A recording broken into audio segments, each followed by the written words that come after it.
The Lord be with you. I'm Deacon Keith Fournier, and our first reading is from the book of the prophet Nahum. To Judah, see on the mountains the feet of the herald. Peace, he proclaims. Judah, celebrate your feast, carry out your vows, for Belial will never pass through you again. He's been utterly destroyed, for Yahweh has restored the vine of Jacob, yes, the vine of Israel. Although the plunderers had plundered them, although they had snapped off their vine shoots. Disaster to the city of blood, packed throughout with lies, stuffed with booty, where plundering has no end.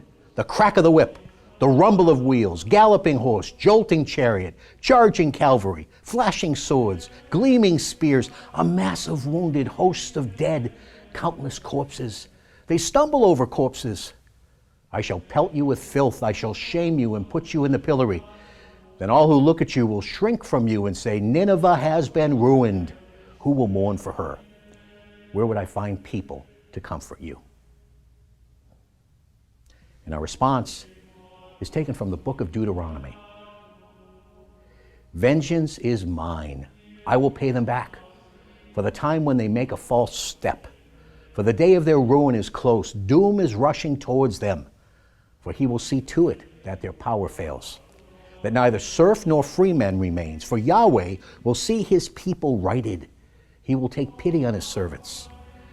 See now that I am he, and beside me there is no other God. It is I who deal death and life. When I have struck, it is I who heal. No one can rescue anyone from me. When I've whetted my flashing sword, I shall enforce justice. I shall return vengeance to my foes. I shall take vengeance on my foes. A reading from the Holy Gospel according to St. Matthew. Then Jesus said to his disciples, if anyone wants to be a follower of mine, let him renounce himself and take up his cross and follow me. Anyone who wants to save his life will lose it, but anyone who loses his life for my sake will find it. What then will anyone gain by winning the whole world and forfeiting his life? Or what can anyone offer in exchange for his life? For the Son of Man is going to come in the glory of his Father with his angels, and then he will reward each one according to his behavior.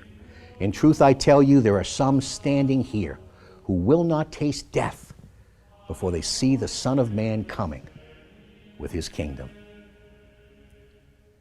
The Gospel of the Lord.